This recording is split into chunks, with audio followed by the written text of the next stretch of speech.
Bueno, esto resume un poco la semana.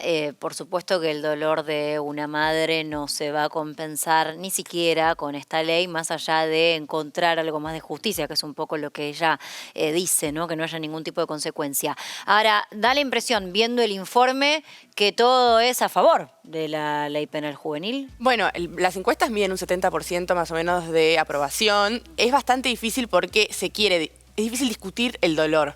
Obviamente. Vos decías, ¿no? Claro. Porque casi es que es un argumento que no se puede rechazar. El problema es la generalización, porque sí quizás hay que decir, bueno, hay que ver en qué provincias, qué delitos, qué edades, ¿no? Porque el tema de bajar la edad de imputabilidad, primero que es un proyecto, Monteoliva es, sabemos, discípula, mano derecha de Bullrich, etcétera, pero esto es un proyecto de Bullrich que quiere hace muchísimos años. Es como cuando hablamos de la reforma laboral, tenemos que pensar en el Sturzenegger del 2001. Exacto. Bueno, esto tenemos que pensar en la Bullrich también del 2001. Hay una correlación en estos proyectos, que en general también cada tanto se vuelven a tirar, ¿no? Como una especie de solución a la inseguridad, porque también justo tenemos el testimonio de la madre y parece complejo contradecir eso, pero podemos quizás ampliarlo y no decir que es contradecir ese argumento, sino pensar, bueno, ¿quiénes son los delitos? Porque de 17 de 24 provincias, los delitos de menores, la mayoría son contra la propiedad privada. Ajá. En las ciudades más grandes, en Santa Fe, Córdoba, Buenos Aires, sí son contra personas. Entonces, es una ley que quiere bajar la edad de imputabilidad a nivel nación, pero también hay que tratarlo a nivel provincial, porque quizás en otras provincias no ocurren los mismos No tiene las mismas delitos. problemáticas, claro. Exacto. Primero que no tiene la misma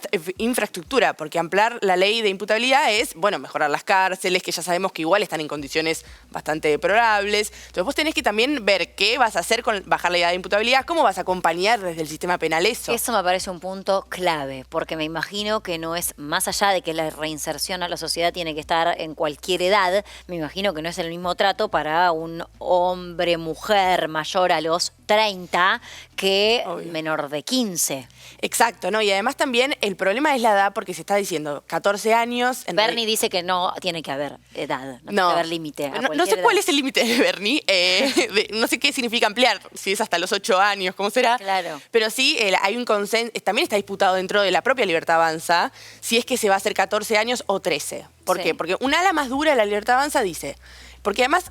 Lo interesante y lo conflictivo en política en general es que no solo se trata de discutir las problemáticas sociales, sino también el poder discutir las problemáticas. Es decir, quién puede ingresar al Congreso con un tema y aprobarlo y quién no. O sea, hay algo en donde también se juega hoy en día, después de la elección legislativa y el triunfo de la Libertad Avanza, pero también están dolidos desde el PRO con la ruptura de los diputados bullrichistas. Entonces, quieren hacer quizás una jugada de decir, bueno, vamos a acompañar, pero solo, porque ellos necesitan sí o sí, para tener el quórum, las 22 bancas de lo que sería UCR, MID y el PRO. Sí. Entonces, con esas bancas, sin esas bancas no la van a poder sacar esta ley. Y justamente están pensando en reforzar que sea 14 años, o si no, no la aprueban, porque ya se viene discutiendo esto en las comisiones del 2025 del año pasado y hay un quórum de aprobarse si es que son 14 años. Pero otra ala más fuerte de la Libertad Avanza está diciendo, bueno, no, ¿por qué no hacemos 13 años? Porque tenemos el caso de Jeremías como factor que impulsa también a la sociedad a replantearse estas cuestiones y también la fuerte elección que tuvieron el año pasado. Claro, que les da un Exacto. ímpetu, ¿no? Otra cosa, otra fuerza. Exacto. Hablaste de Alejandra Monteoliva, Sí. la ministra de Seguridad, habló justamente de esta cuestión de si 13, 14 años. La escuchamos. A ver. Dale. ¿Lo tenemos? Sí.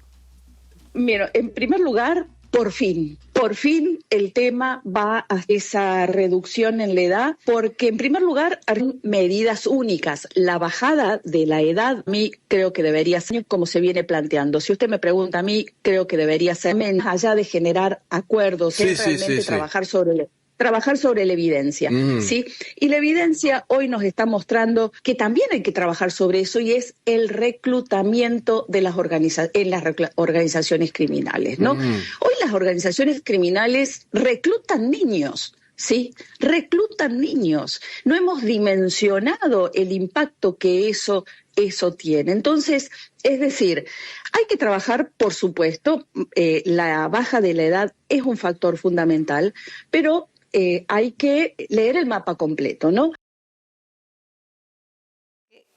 ¿Qué sería leer el mapa completo? Claro, es raro que lo diga ella el mapa completo, porque el mapa completo es, por ejemplo, revisar por qué se aprobó una ley de blanqueamiento de capitales, que básicamente lo que hace es dejar que el narco pueda justificar sus negocios.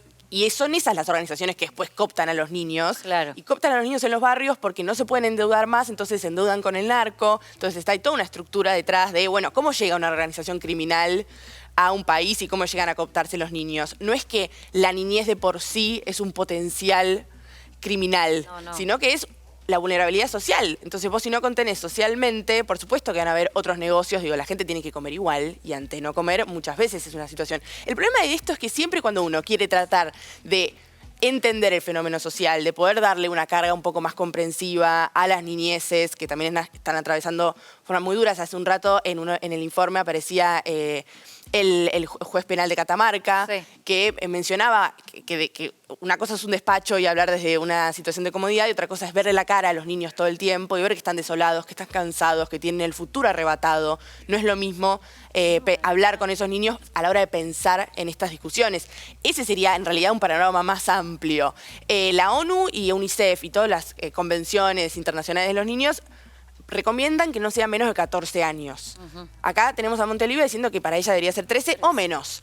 Entonces, bueno, Monteliva y Berni coincidiendo, y sobre todas las cosas, una UCR, el PRO y también el ala de la Libertad Avanza, bastante conflictuada con los 13 años, si es que eso es lo que llega, ¿no?, como edad para las extraordinarias. En el medio te sumo esta negociación por la reforma laboral. Uno entiende que la incorporación de la ley penal juvenil al temario tiene que ver también con, primero, engrosar ese temario, o sea, sumar algo que genera esta suerte de grieta, pero que también convoca quizás a gobernadores como el que escuchábamos de Santa Fe, Puyaro, diciendo yo estoy de acuerdo. Entonces es como una moneda de cambio también, yo te sumo esto al temario, algo que a vos te interesa, Santa Fe como provincia, que sabemos todo el tema delictivo y el narcotráfico y la lucha contra el narcotráfico que tiene en materia de seguridad, pero acompáñame a la reforma laboral. Claro, bueno, toda la extraordinaria en realidad gira en torno a la reforma laboral. Claro. Entonces, en el fondo, todo lo que se agrega es una especie de trueque.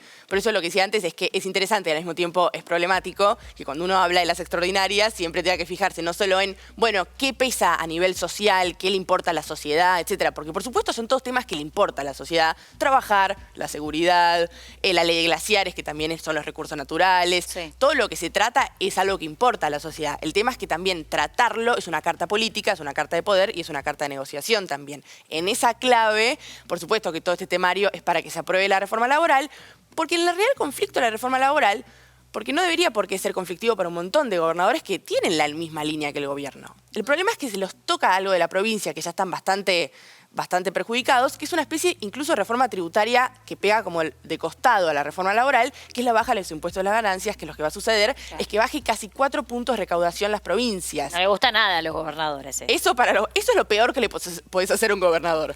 Porque no pueden hacer infraestructura, porque no pueden hacer ningún tipo de obra pública. Que ya vienen de conflicto con la obra pública, con reparto de aportes del Tesoro y encima me vas a quitar de la coparticipación. Y eso se traduce en quita de votos en el fondo, ¿no? Porque si un ciudadano no ve una ruta, la queja principal es esa. Sí. Entonces, están enojados. ¿Cuál es la carta? Bueno, para las provincias mineras te voy a modificar la ley de glaciares. Entonces, te hago el trueque, vas a bajar en coparticipación, pero vas a subir en recaudación minera, porque recordemos que la Ley Nacional de Glaciares es nacional, justamente. Claro. Entonces, la nación es la que determina qué es un periglaciar o un glaciar y cómo explotarlo. Acá va a ser, el intento de cambiarlo es por provincia. Entonces, le da la libertad a las provincias de hacer un poco lo que quieran con ese recurso natural. Entonces, dejan a los gobernadores explotar eso para después cambiar con reforma laboral. Y se agrega lo que vos decís, por supuesto, de la imputabilidad en aquellas provincias conflictivas.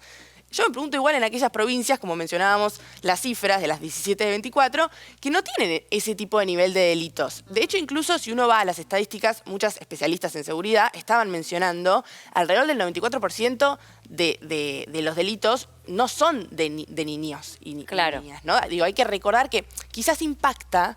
Primero por un caso, por supuesto, que es doloroso y eso nunca se discute. Pero impacta porque son niños, entonces uno lo ve como algo completamente fuera de la norma, pero Sí. uno cuando va a los delitos en general, no son sucede. cometidos por menores de 12 años. Claro. Son cometidos, sí, quizás de 16, como está la ley ahora, a 18, cuando ya son adolescentes. El problema es que, por supuesto, el narco está avanzando cada vez más y eso es sinónimo de delito, de agresión, de muerte, digo, eso lo sabemos. Y quizás nuestro país era uno de los últimos de Latinoamérica que tenía ese halo de esperanza en donde no teníamos el narco tan cerca, ¿no? Era algo que uno veía como en otros países, uno hasta incluso se acercaba dentro de consumos de series, y era algo como hasta de, wow, mirá el narco en Colombia, claro. Completamente lejano. Pablo Escobar es un mito a kilómetros de distancia. Sí. El problema de esto es que estamos cada vez más cerca, porque por supuesto se retira el Estado y llegan otros monopolios de poder. El problema a veces de criticar al Estado, que uno quisiera que siempre mejore, entonces también está bien criticar al Estado, ¿no? Pero es que avanzan otras formas de poder, y otra forma de poder es lo ilegal. Sí. O sea, lo que se opone al Estado es muy fácil. Es lo legal el Estado. Entonces lo que se opone es lo ilegal. Sí. Vos quitás lo legal y avanza todo ese mundo de violencia. De ilegalidad. Exacto. Y me da para largo el sí. tema, pero queríamos convocarte.